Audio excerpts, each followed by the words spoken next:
m'excuse pour ce retard parce que, comme j'ai cassé le bracelet de ma montre, je n'ai que mon portable, mais mon portable est à l'ancienne heure. Il a 1 heure de retard. Alors voilà, c'est pas plus compliqué que ça. Le Seigneur soit avec vous. Évangile de Jésus-Christ, selon saint Jean. Gloire à toi, Seigneur. C'était après la mort de Jésus. Le soir venu, en ce premier jour de la semaine, alors que les portes du lieu où se trouvaient les disciples étaient verrouillées par crainte des Juifs, Jésus vint et il était là, au milieu d'eux. Il leur dit « La paix soit avec vous ». Après cette parole, il leur montra ses mains et son côté. Les disciples furent remplis de joie en voyant le Seigneur. Jésus leur dit de nouveau « La paix soit avec vous. De même que le Père m'a envoyé, moi aussi je vous envoie. » Ayant ainsi parlé, il souffla sur eux et il leur dit « Recevez l'Esprit Saint. À qui vous remettrez ses péchés, ils leur seront remis. À qui vous maintiendrez ses péchés, ils seront maintenus. » Or, l'un des 12, Thomas, appelé Didyme, c'est-à-dire jumeau, n'était pas avec eux quand Jésus était venu. Les autres disciples lui disaient « Nous avons vu le Seigneur !»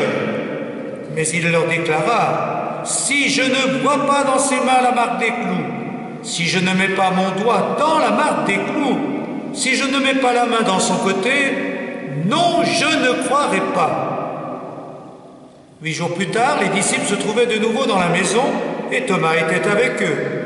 Jésus vient, alors que les portes étaient verrouillées et il était là au milieu d'eux.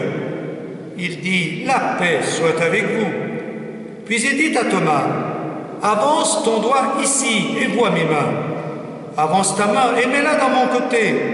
Cesse d'être incrédule, sois croyant. » Alors Thomas lui dit « Mon Seigneur et mon Dieu. » Jésus lui dit « Parce que tu m'as vu, tu crois. Heureux ceux qui croient sans avoir vu. » Il y a encore beaucoup d'autres signes que Jésus a fait en présence des disciples et qui ne sont pas écrits dans ce livre. Mais ceux-là ont été écrits pour que vous croyiez que Jésus est le Christ, le Fils de Dieu, et pour qu'en croyant, vous ayez la vie en son nom.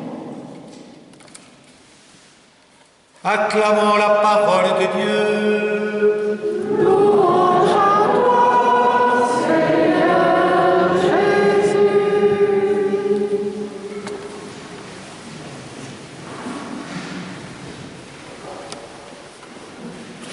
Non, je ne croirai pas.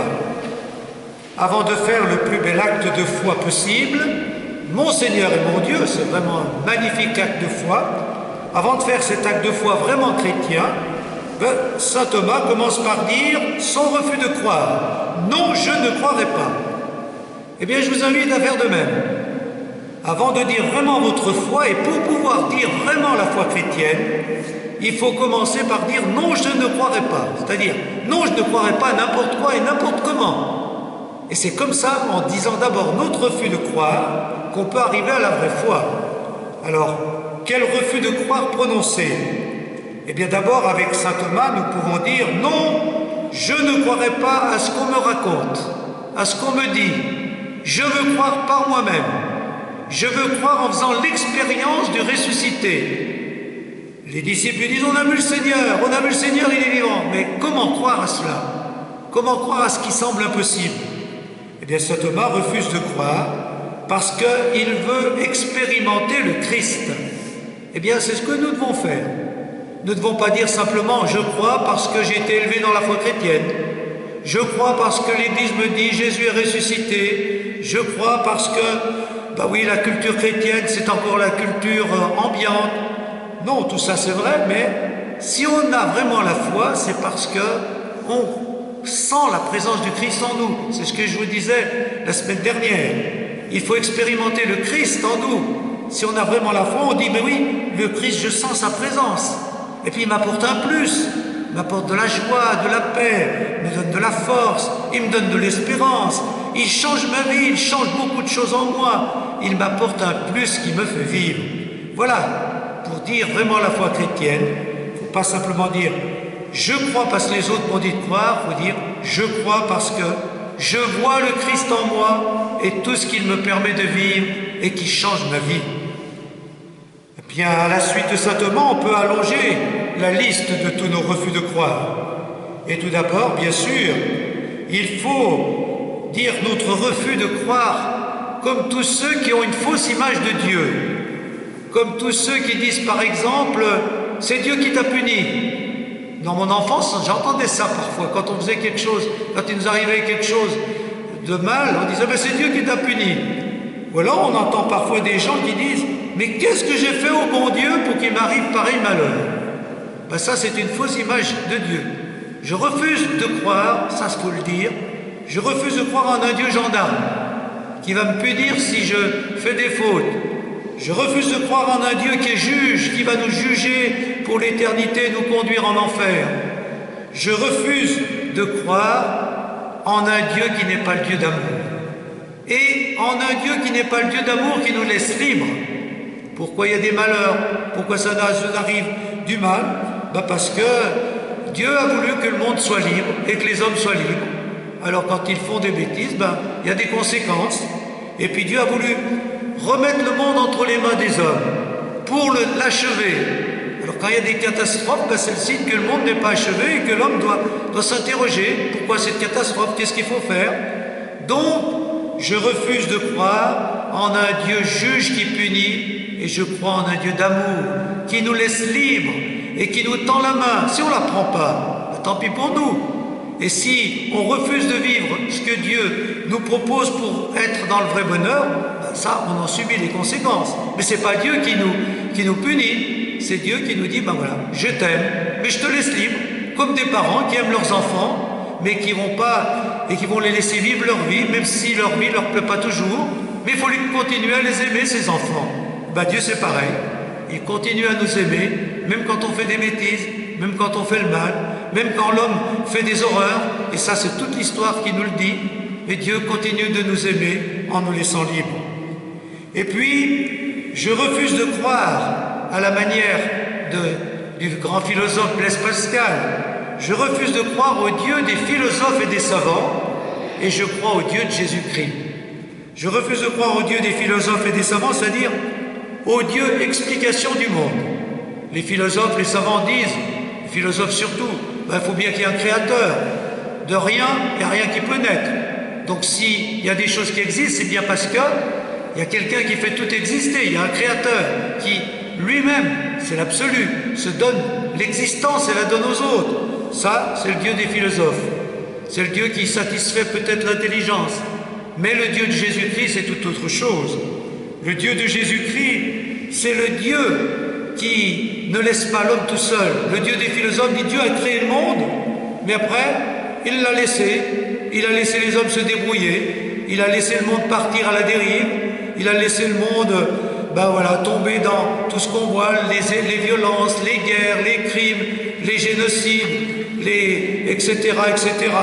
Eh bien oui, ce Dieu qui est dans le ciel, qui a créé le monde et qui laisse le monde aller à la dérive, c'est pas le Dieu de Jésus-Christ. Parce que le Dieu de Jésus-Christ, c'est le Dieu qui vient partager la vie des hommes. C'est le Dieu qui vient partager nos bonheurs et nos malheurs. C'est le Dieu qui vient même partager la souffrance et la mort. C'est le Dieu qui est vivant, mais, vous le venez de l'entendre, ce Dieu de Jésus-Christ, c'est le Dieu qui garde les plaies, parce qu'il continue de souffrir avec les hommes, parce qu'il continue de porter les misères du monde, et il nous les aide nous-mêmes à les porter. Voilà le Dieu de Jésus-Christ, le Dieu toujours avec nous, qui partage nos vies, et qui est là dans tout ce que nous vivons, dans les plus grands moments de bonheur, comme dans les plus grands moments de malheur. Voilà, notre foi, c'est ça, c'est le Dieu de Jésus-Christ, c'est pas le Dieu des philosophes et des savants. Et puis, je refuse de croire avec la foi qu'on appelle la foi du charbonnier. Ça veut dire quoi? La foi du charbonnier, vous connaissez? C'est le croyant qui dit, voilà, tout est mystère, moi je crois à tout ce qu'on me dit, mais sans chercher à comprendre parce que tout est mystère, c'est pas la peine de chercher à comprendre. C'est pas ça le mystère. Le mystère, c'est pas ce qu'on ne peut pas comprendre, c'est ce qu'on n'a jamais fini de comprendre. La foi du charbonnier s'est dit, voilà, Dieu c'est un mystère, donc je ne cherche pas à comprendre ni à connaître. C'est comme ça, j'accepte tout, même si je ne comprends pas. Non, faut chercher à comprendre, chercher à connaître, c'est-à-dire approfondir sans cesse notre foi, parce que Dieu est infini, Dieu c'est le mystère infini, inépuisable, et donc ça c'est intéressant. Même dans l'éternité, on apprendra encore à mieux connaître Dieu, c'est l'infini, et on n'a jamais fini d'approfondir notre foi. Et puis, à la suite du saint cardinal Newman, eh bien, il faut dire aussi, je ne crois pas, vous savez ce que disait le cardinal Newman, je ne crois pas à cause des miracles, mais malgré les miracles. Donc, on peut dire, je refuse de croire avec une foi qui ne repose que sur ce qui est extraordinaire, les miracles ou les phénomènes paranormaux, dont certains mystiques nous donnent l'exemple. Je viens de lire le livre qui critique beaucoup Marthe Robin. Je ne sais pas si certains connaissaient bien Marthe Robin, il y en a même qui l'ont visité. Il y a un livre d'un théologien, Conrad de Mystère, qui dit, ben oui, qui met beaucoup de doutes sur tout ce qu'elle a vécu, et son livre s'appelle La fraude mystique. Alors bon, je ne veux pas faire de polémique à partir de ce livre, mais ce qu'il faut retenir, c'est que notre foi ne doit pas reposer sur ce qui est extraordinaire. Même si les miracles ont existé, ou sur ces phénomènes paranormaux qui existent, la foi chrétienne, c'est croire au Dieu qui est dans la vie normale, et pas dans le paranormal, dans la vie ordinaire, et pas seulement dans la vie extraordinaire. J'aime bien la formule, je crois en Dieu qui, par l'amour qu'il met dans nos cœurs, transforme l'ordinaire en extraordinaire. Ça, c'est la vraie foi chrétienne. Croire en un Dieu qui met de l'amour dans nos cœurs pour que notre vie banale devienne une vie divine, pour que notre vie ordinaire devienne une vie extraordinaire. Et puis enfin, je dirais que je refuse de croire, et il faut tous le dire, nous refusons de croire à une foi qui n'agit pas, une foi qui ne sert à rien. Si on croit, c'est pour que notre foi agisse. C'est Saint Jacques qui le dit, la foi qui n'agit pas est une foi morte. Alors, refusons de croire à une foi qui n'agit pas, et qui n'agit pas en nous seulement, mais dans nos communautés. Refusons de croire à une foi qui ne change pas nos communautés. Si ça ne change pas, ce n'est pas la vraie foi. La vraie foi, vous en avez écouté le témoignage tout à l'heure dans la première lecture. Ça, c'est la foi chrétienne. Elle change complètement la vie personnelle et collective.